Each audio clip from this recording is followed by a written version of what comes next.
Lei Dávila, e a Cláudia Prete, da Escola Lacaniana de Psicanálise de Vitória. Então, Helena, pode. Oi, pessoal, boa tarde. A minha internet aqui está toda hora congelando também, eu não sei como vai ficar, mas eu já tirei o Wi-Fi também, então vamos ver como fica. Esse cartel, nós já falamos no Intercartel de 2021, eu não me lembro se todo mundo falou, se as 4 integrantes falaram. É um cartel interescolas, tem a participação da Cláudia de Vitória, e realmente está sendo uma experiência muito rica trabalhar, que embora aquilo que vocês já falaram hoje, a mesma escola, porém não é a mesma escola, então traz outras experiências. E nós fizemos um trabalho inicial como projeto, do que nós queríamos trabalhar, e eu não sei se em todos os cartéis em Vitória funcionam assim, mas foi decidido nesse cartel que seria um texto final, né? E essa é uma questão para mim, se o que nos interroga naquele tema não deveria ser também uma proposta ou uma questão trazida no 1 a 1, projeto de trabalho, tá? Então, hoje, assim, eu não tive nenhuma intenção de me ater muito à questão da teoria. Eu entro nela, mas isso não é o mais importante que me levou a escrever esse trabalho e a dizer que eu queria falar. O desejo do analista é o renascer pós-luto. Antes de chegar à vida, é preciso morrer um pouco. O percurso de uma análise é feito de perdas e de lutos. Perdem-se as certezas, perdem-se os ideais. Lá se vão pelo ralo as crenças e dogmas construídos sobre bases nem tão sólidas. E perde-se muito. E a cada perda um luto. Tanto que às vezes o buraco dá pinta e a borda fica estreita. Mas também há os pequenos voos que anunciam o que a vida poderá vir a ser.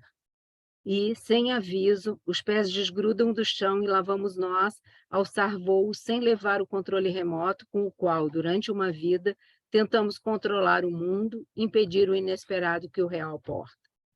Tempos soltos que apontam o que virá, alguma liberdade. Mas o inconsciente, sabemos, não usa relógio, e de novo se agita e nos devolve ao escuro de nós mesmos, para morrer de novo, processar as perdas e, no tempo próprio de cada pedaço, regenerar a vida. Quanto tempo o tempo tem? O tempo tem sua lógica própria e nos últimos meses ele tem tido pressa, muita pressa.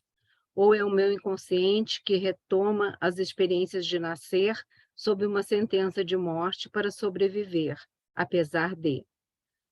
E para, aos 5 anos, receber nova sentença. Ela tem 6 meses de vida.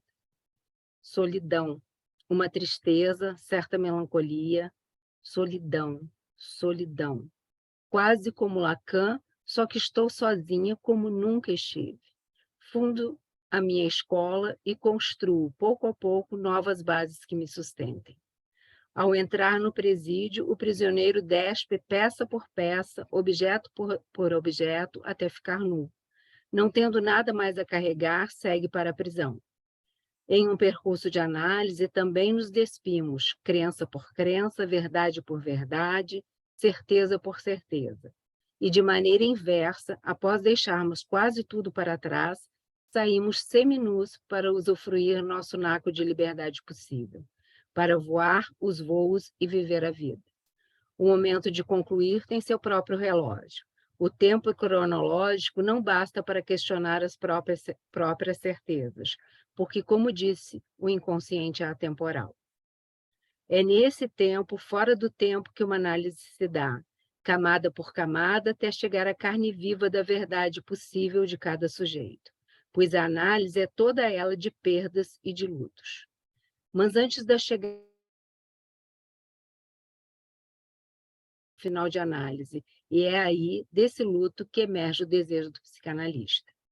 O luto, ao final da análise, implica em momentos de separação tão radicais em que a inconsistência do outro, grande outro, se apresenta abalando as estacas que sustentavam o sujeito. Sem a crença no outro, desamparado, a vida fica esvaziada de sentido. Isso eu tirei de um texto da Ana Benjó, que ela apresentou, acho que numa ciranda.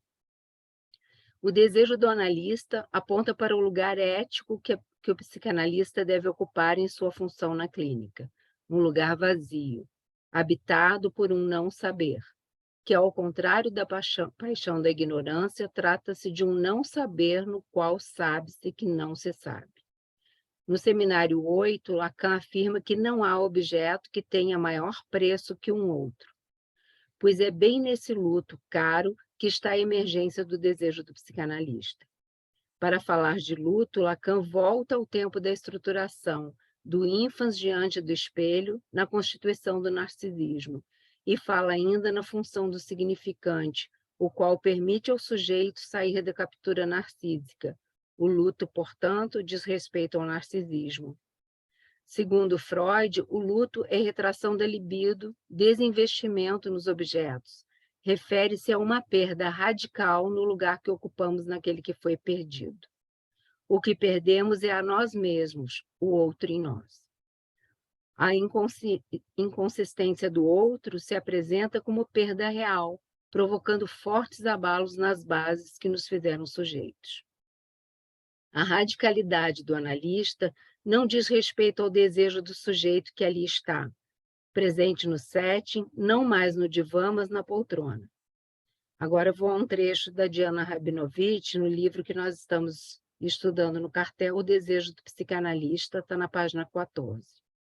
O psicanalista deve oferecer um vazio, deixar livre o lugar do próprio desejo, que não deve estar ocupado por esse objeto, que é o desejo de seu outro, grande outro, particular. O desejo do analista, definido como um vazio, como um lugar onde algo poderá se instalar, morar, torna evidente que o que se deve instalar ali, na prática da psicanálise, é o desejo do analisante, como desejo do seu outro, do seu grande outro, o da historicidade própria do analisante, o das circunstâncias de sua própria vida.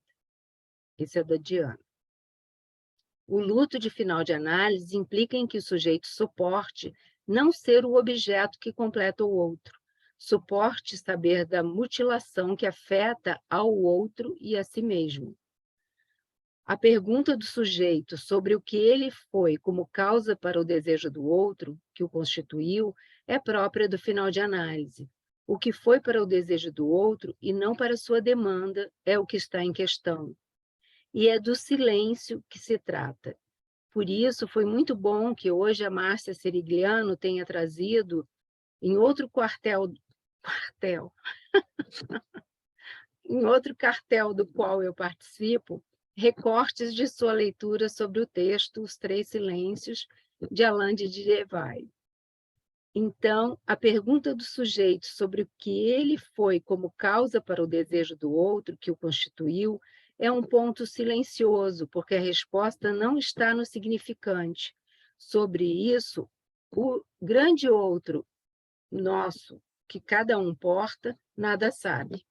Ainda assim, é possível liberar o sujeito de sua marca fundadora, do que foi para aquele desejo que o constituiu, o que implica em liberar-se do outro histórico. O sujeito tem certa margem de liberdade em relação à contingência de sua determinação e o registro da necessidade numa análise que será questionada.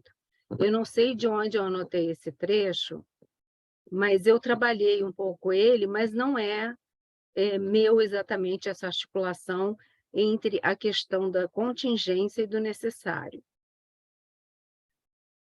Agora, vou para um trecho de Alain de Diderot. Na cura analítica, a gente tenta apreender, para além da prosa, as palavras que são verdadeiramente as do sujeito, as palavras que o constituíram e eu chamo de o poema de cada um. E quando o sujeito encontra esse poema, ele pode dar continuidade ao mesmo.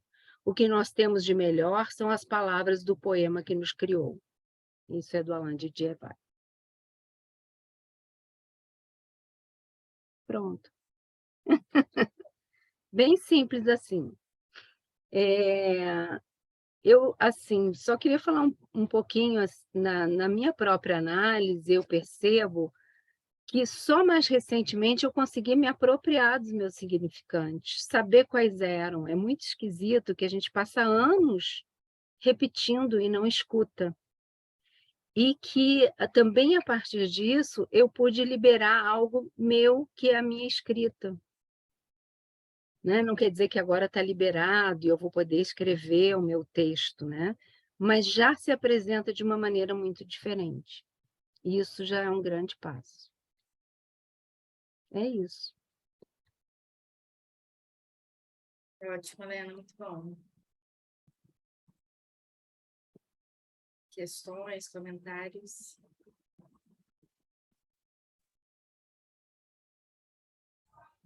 Só tem uma Bom, mensagem da Renata aqui.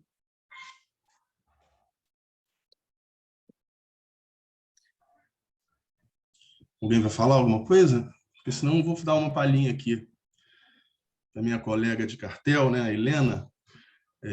Tem a ver com isso que aconteceu contigo, porque quando aconteceu isso comigo no divã, eu chamar de quartel o cartel, foi muito fácil para mim, no meu caso, explicar por quê, né? Porque meu pai era do Exército, foi expulso na ditadura, foi presidente do PT de Niterói durante muito tempo. Isso tem a ver por conta do momento que a gente está passando político, né? Só por isso que eu queria falar com Sim, você. Agora, se fosse no divã lá com a Ana, ela ia me mandar embora na hora.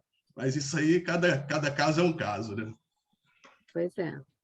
Eu realmente, assim, só posso associar, pelo menos por enquanto aqui, esse quartel com a questão das eleições, né?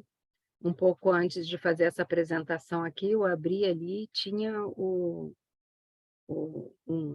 videozinho do Bolsonaro, que eu só vi as imagens assim rapidamente, e não tem como ver o Bolsonaro e não pensar em quartel e em tudo que isso traz, né? O meu avô era militar, tinha um tio militar, mas isso não era, como eu vou dizer, não era presente assim como, a não ser a ditadura, né? Que eu passei a minha vida, boa parte da minha vida sob uma ditadura. Tereza, meu nome está como levantado. Ninguém quer falar mais? Shirley e Lícia, que A estão Tereza comigo no está como cartel. levantada. Hum? Rapidinho. Ah, tá. Saindo do quartel, mas tomando o quartel como saída, é o seguinte, eu fiquei pensando no teu texto assim, que você falou que não queria uma abordagem teórica, e você faz uma abordagem teórica. Pois é. E aí eu fiquei... O que me ficou que não seja uma abordagem teórica? Um esforço de atravessar, né, essa abordagem teórica que você fez no seu texto e colocar a seguinte questão: escrever um texto, se apropriar dos seus próprios significantes, desculpe a redundância, mas é necessário, se liberar dos significantes do outro, escrever um texto seu e escrever um texto junto com os demais, que seria um texto do quartel. Eu acho que isso faz questão, né? Eu fico me perguntando o seguinte: o que se escreve quando se escreve um texto? Será que esse sentido do texto é mais no sentido da literatura, mais no sentido do senso comum, né? Um texto é aquilo que, de alguma maneira, você escreve num papel e tal, ou é uma tessitura? E aí, como tessitura, você pode escrever no meio de uma porção de gente. Inclusive, me referindo à publicação do Lacan, alguém me ajuda aí? Aquela publicação que ninguém assina o seu texto, né? É um desafio, né, para essa questão. O que se escreve quando alguém escreve um texto? Eu Pois acho que é, é Tereza. Silicete, Tereza. Silicete, não é? Você acha? Não, eu tenho certeza. Obrigada. Aí essa questão de memória. O que acontece, né? É uma questão minha que eu talvez não, mas eu ainda acho que eu me demorei na minha profissão, que se originou com a minha graduação, muitos anos escrevendo o texto do outro. E, de uma certa maneira, isso tem sido uma questão fundamental para mim. Mas a gente sempre escreve o texto do outro, né? Porque é uma tessitura mesmo. Você não escreve sem o seu inconsciente. Então, aquilo que eu escutei em algum lugar, em algum momento, que pode parecer original, nunca é, né? Eu vou fazer a minha tessitura possível ali, e vou considerar aquilo como meu, né? A pessoa que vai ler outra coisa. Mas o meu ponto aí é uma questão comigo mesma, né? Eu passei longos anos escrevendo o texto do outro. Então, tem uma importância para mim agora eu escrever o meu próprio texto. Inclusive, quando eu cheguei à escola, minha analista falou, logo que ela soube qual era a minha profissão de origem, a minha graduação. Quando a escola souber que você é da área de comunicação, tipo, vai gostar, porque tem as publicações. E eu, assim, na hora, eu senti um mal-estar, mas não falei nada. E simplesmente eu não falava na escola. Eu entreguei meu diploma, né, como a praxe do que tinha que fazer ao se apresentar à escola, mas eu nunca comentava na escola qual era a minha origem, né, de graduação. E aí foram necessários muitos anos de análise para que eu pudesse me apropriar daquilo que é a comunicação em mim, sem mais temer ser tomada como uma psicanalista que veio da comunicação. Eu percebi que eu não queria essa marca. Nada muito, digamos, significativo, mas esse teve seu ponto aí para mim, atravessar isso. Primeiro, para depois poder falar.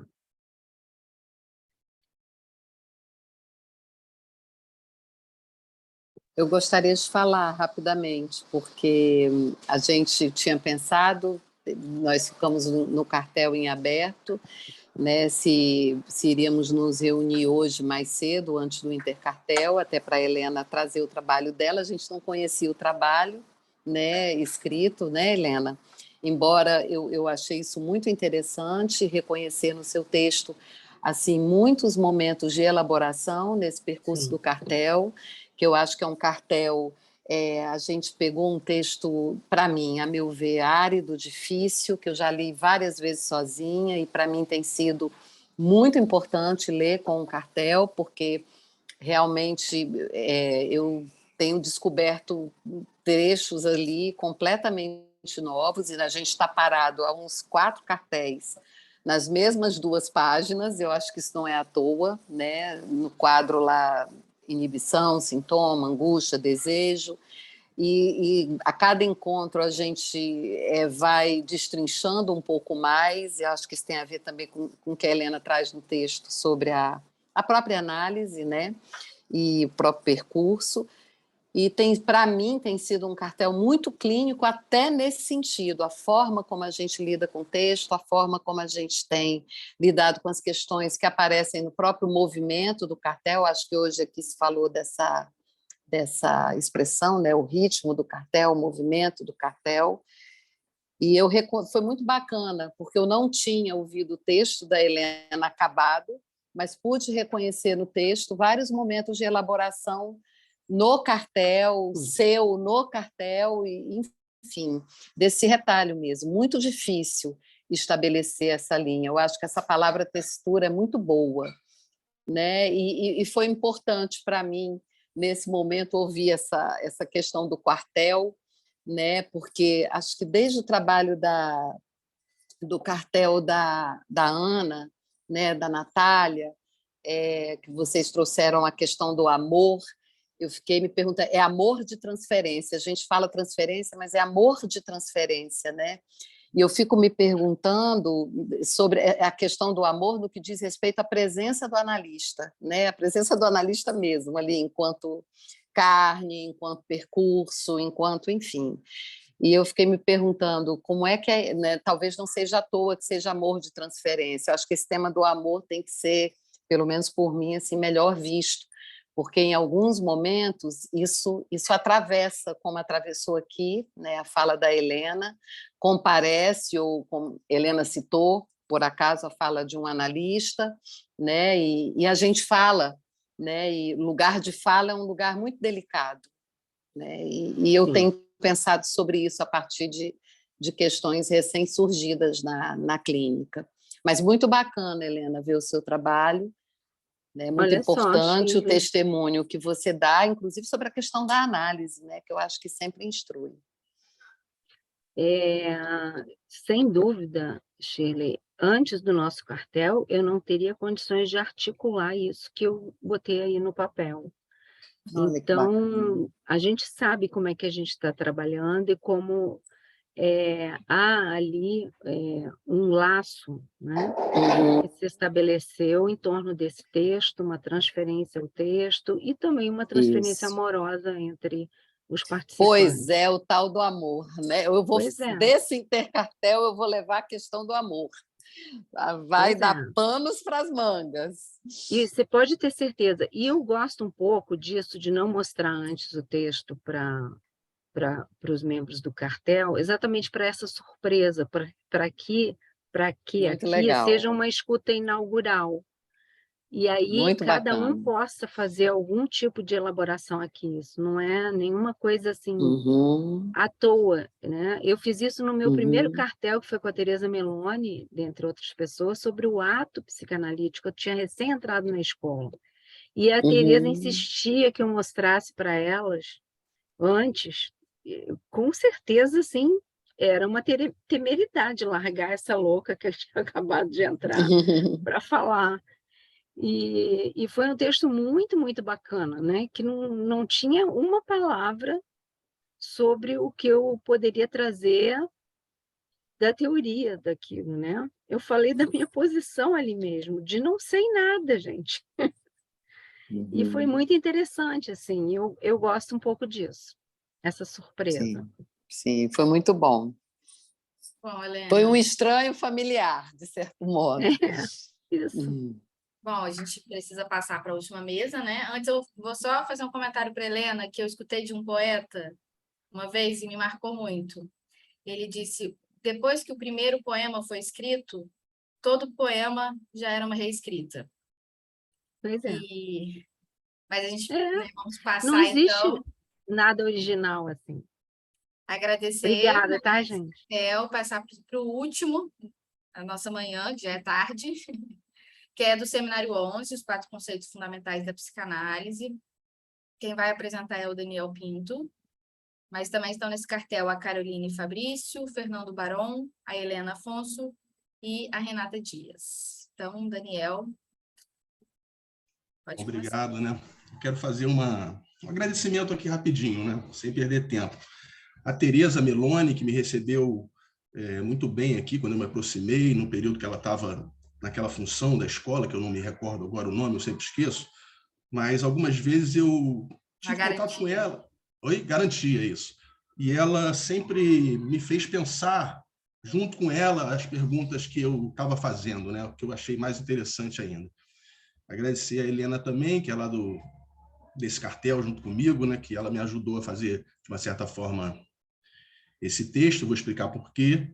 E a Ana também, que eu aprendi com ela, né? Fiz uma brincadeira agora com ela, porque a nossa análise é um lugar de aprendizado, né? E ela me ensinou bastante quando eu tive lá, principalmente nessa questão do corte, né? Porque é lá que eu aprendi, por exemplo, que algumas vezes eu ia sair com 5 ou 8 minutos, que vocês devem saber o que é isso.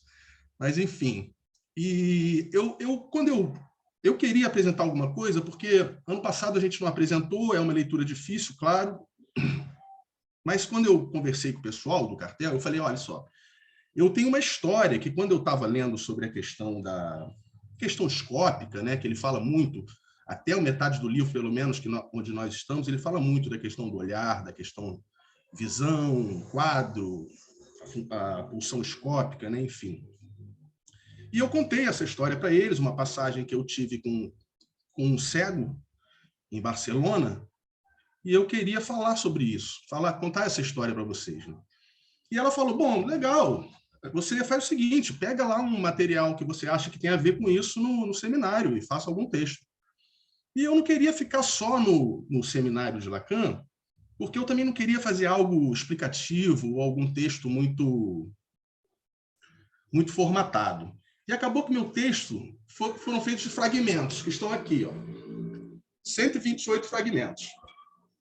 E esse texto, de uma certa forma, ele não é meu, a partir do que a gente estava conversando agora, né? Ele não é meu, porque são fragmentos de livros diversos, que eu vou citar aqui só para sintonizar vocês. Ele é meu porque quem escolheu os fragmentos fui eu, e não é de ninguém também, porque vai partir dessa aleatoriedade aqui, que vai encadear algum sentido lógico ou não. Todos os fragmentos, na verdade, têm a ver com a questão da visão, da cegueira, do olho, que eu parti dos livros que Lacan cita, né? Então, o primeiro é o Seminário 11, claro, O Visível e o Invisível, de Merleau-Ponty, o Édipo Rei, tem a questão do olho também, Da Clausura do Fora ao Fora da Clausura, e aí vai tanto ao encontro como de encontro em algumas coisas, porque tem as questões Foucaultianas, Deleuze e Guattari, como a Abílio falou aí.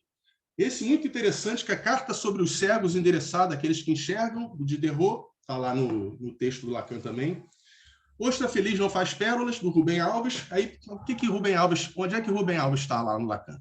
Tá, porque Lacan fala que já as ostras tinham olhos, e que às vezes a gente não pensa nisso. E aí eu esbarrei com isso. Ensaio sobre a Cegueira, do José Saramago. O que Vemos, o que Nos Olha, do George G. Huberman. E a Bíblia Sagrada. Bom, a história é a seguinte. Eu estava andando no calçadão ali de Niterói, da Praia de Caraí, e eu vi um cego se aproximando com seu cão-guia, né? Eu já achei impressionante quando o cão foi se aproximando ali da faixa de pedestres, né? Impressionante. Falei, olha, como é que o cão sabe onde está a faixa de pedestre? Claro que isso vai se explicar muito facilmente ali na Reforço e Punição, lá atrás, né? Behaviorismo, Pavlov e os Cambau A4. E eu fico imaginando, se um animal já pode ser treinado assim, imagina nós, animais, mas não só animais, em que caminhos podemos ser conduzidos ou não através dessas questões. E aí o cachorro parou ali, junto com o rapaz com problema de visão, cego, e ele perguntou para o cachorro, é a faixa de pedestres? Aí, na verdade, obviamente, o cachorro não respondeu, e ele perguntou, tem alguém aqui? Aí eu falei, tem, estou aqui do seu lado. É a faixa de pedestres? É a faixa de pedestres. Aí ele, muito bem, para o cachorro, reforçando ali a questão do cachorro.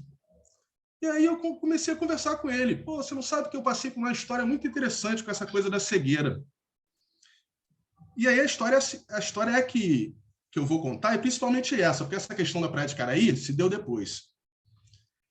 Foi um momento crítico que eu passei na minha vida, que eu já havia me separado da mãe do meu filho, e ela queria ir para a Espanha com ele. E para mim aquilo não era uma coisa muito, digamos assim, possível e agradável, né? E eu dizia que não queria que ela fizesse aquilo, vai levar meu filho para longe de mim, vai ficar difícil isso. E ela, muito insistente, aliás, além da insistência, ela falsificou minha assinatura, tirou o passaporte dele e foi assim mesmo.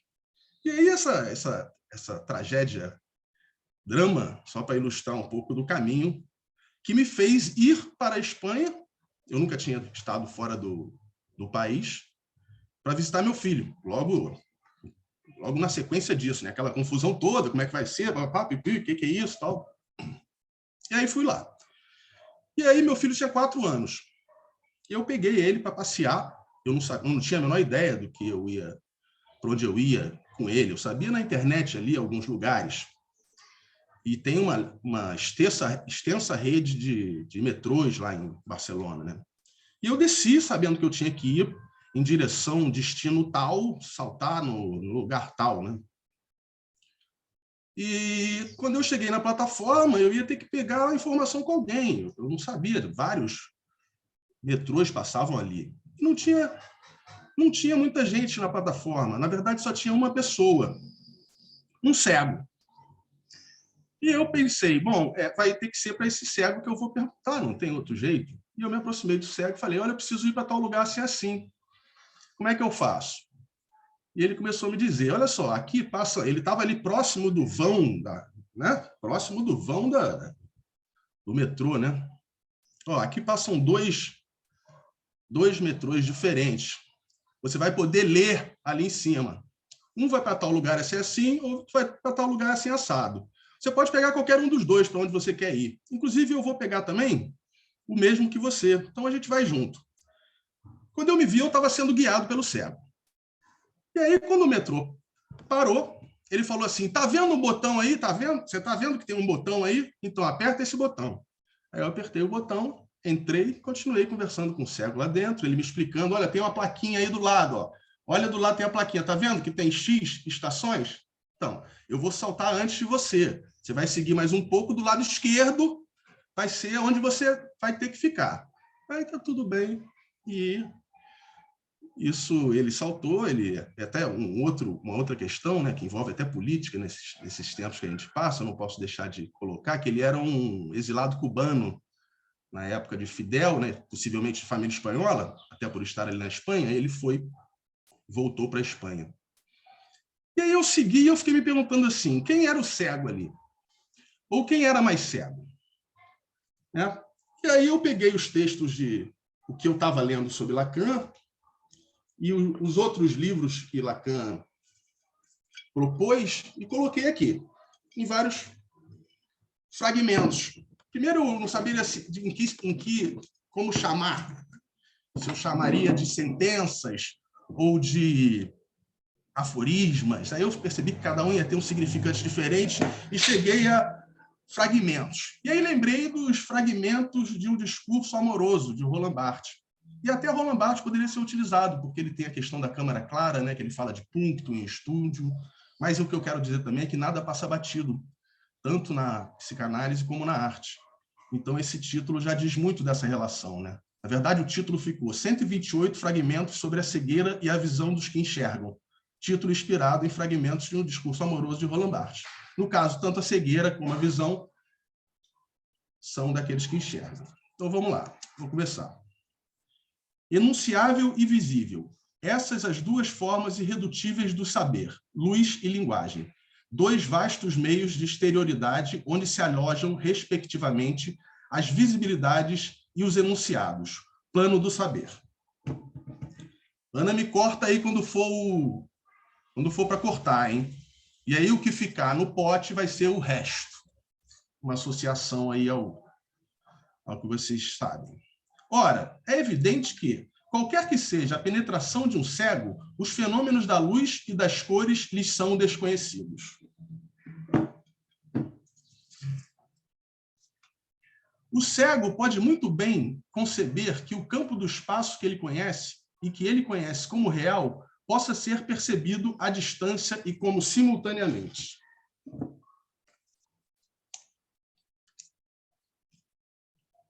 Privilégio do olhar na função do desejo. Eu me dizia, por exemplo, que, na Bíblia, devia mesmo haver passagens onde o olho conferisse o baraka, bênção. Há alguns lugarzinhos que abalancei, devidamente não. O olho pode ser profilático, mas, em todo caso, não é benéfico, ele é maléfico.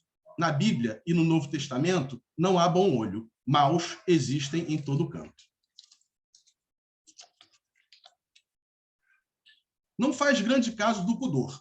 Sem as injúrias do ar de que as vestígios o protegem, quase não compreende o uso destas e confessa, francamente, que não chega a adivinhar por que se cobre mais uma parte do corpo do que outra, e menos ainda por qual extravagância se dá entre essas partes a preferência a algumas determinadas, que o uso e as indisposições a que se acham sujeitas exigiriam que se mantivessem livres. O olhar é esse objeto e repentinamente reencontrado na conflagração da vergonha pela introdução do outro. Até aí, o que é que o sujeito procura ver?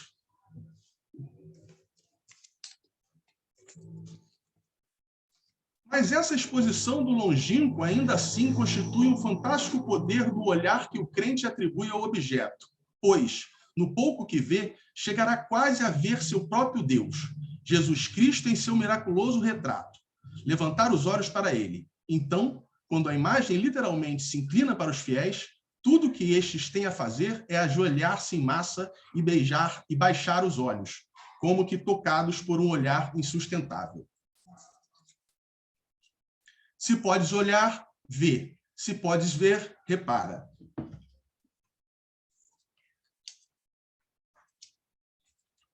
De maneira geral, a relação do olhar com o que queremos ver é uma relação de logro. O sujeito se apresenta como o que ele não é e o que se dá para ver não é o que ele quer ver.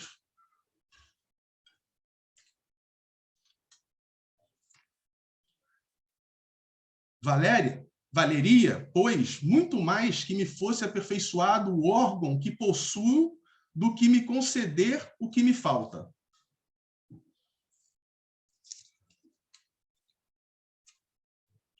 Nossa posição no sonho é, no fim das contas, a de sermos fundamentalmente aquele que não vê. Daniel, a gente podia deixar agora uns minutos para as pessoas comentarem para o debate, né? Ok, queres olhar? Pois bem, Correto. veja então isso. Esse aqui é o resto.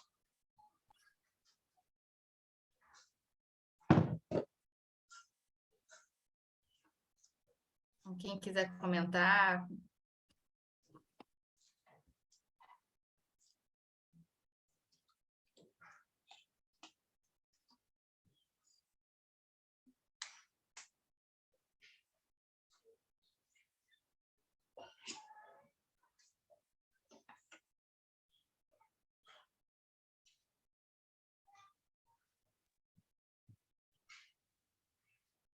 Eu adorei a sua criatividade, Daniel. E a gente falou muito lá, você estava um pouco tenso, não sabia por onde iria, mas é isso, a gente inventa, né? Aí você trouxe a sua história, a gente realmente está atravessando ali no nosso cartel essa questão do olhar, do que a gente vê, do que é visto, do que o outro vê, e isso nos capturou muito. Então, queria te agradecer, porque você fez uma invenção bem bacana, bem digno do artista que você é, né?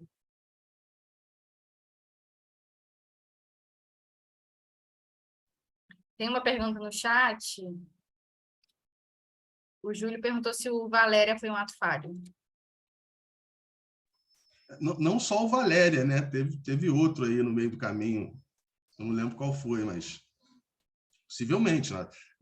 Eu já até sei de onde é que ela surgiu, mas deixa abaixo, né? Teve um beijar os olhos, Isso, né? isso. Ah, você está aí! Ah, que bom que você Ah, chegou. Teve um beijar também. Mas é fragmentos de um discurso amoroso, né? sim, bonito seu trabalho. Parabéns. Obrigado. Oi, Daniel. Boas-vindas. Deixa eu ver se boto aqui a imagem. Espera aí. Oi, Tereza, tudo bem?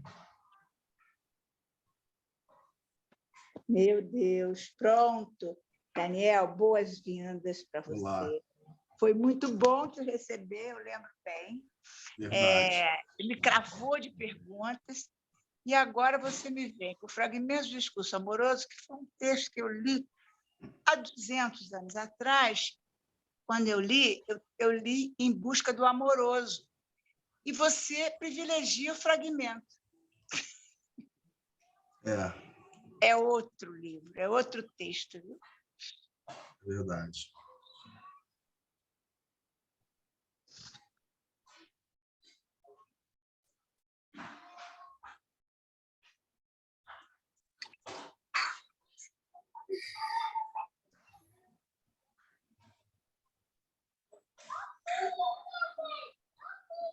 Bom, então, para concluir, deixa eu só me apresentar, né, que eu estou chegando agora na escola. Eu estou frequentando há pouco tempo, porque eu estou terminando a faculdade de psicologia à noite, nesse semestre, mas eu venho da arte, de uma certa forma, né? Eu sou músico e artista plástico, a minha primeira formação é em artes, eu fiz mestrado em arte e cultura contemporânea, e depois ingressei aí na saúde pela perspectiva da musicoterapia. Quero agradecer a Márcia também, que foi minha professora lá e que faz esse diálogo desde que eu a conheci com Lacan. E aí eu trabalho no Hospital Psiquiátrico de Jurujuba, de vez em quando eu faço até o cartel de lá, né? Os nossos colegas pacientes estão sempre lá junto comigo, e no meu consultório, em outras clínicas, mais com a questão de crianças com questões relacionadas ao autismo, síndrome de Down, paralisia cerebral, essas coisas. E estou aqui com vocês, ano que vem é possível que eu me aproxime mais, para poder assistir os encontros que são na parte da noite, né? E seguir essa caminhada aqui na formação. Obrigado a todos vocês. Obrigada, Daniel. Bom, chegamos ao momento de encerrar a nossa jornada Intercartéis. Foi muito rica, né? Foram 7 cartéis hoje aqui, trazendo trabalhos, né? Falando um pouco. Então, queria agradecer a todos que se apresentaram e também aos participantes, aos que assistiram e trouxeram questões. Mais uma vez, agradecer ao Sérgio pela ajuda na organização. Pô, que isso, foi um prazer, foi ótimo, foi uma boa parceria de trabalho, aprendi muito também. Enfim, obrigado a você, Ana Luísa, pela... Obrigada, Ana Luísa, pela sua organização e também carinho na maneira de lidar com as questões que a gente vai trazendo. Provavelmente eu não fui a única. Beijo. Obrigada, gente. Tchau, tchau. Tchau, gente. Tchau, Bom tchau. sábado. Bye, bye. Bom sábado. Boa tarde para todos. Parabéns, gente. Boa tarde. Tchau, gente. Obrigada, Alexandre, sempre. Bom final de semana. Obrigado, Alexandre. Isso aí. Tchau. Tchau, tchau. De nada, gente. Obrigado aí. Bom final de semana. A todos aí. Alexandre.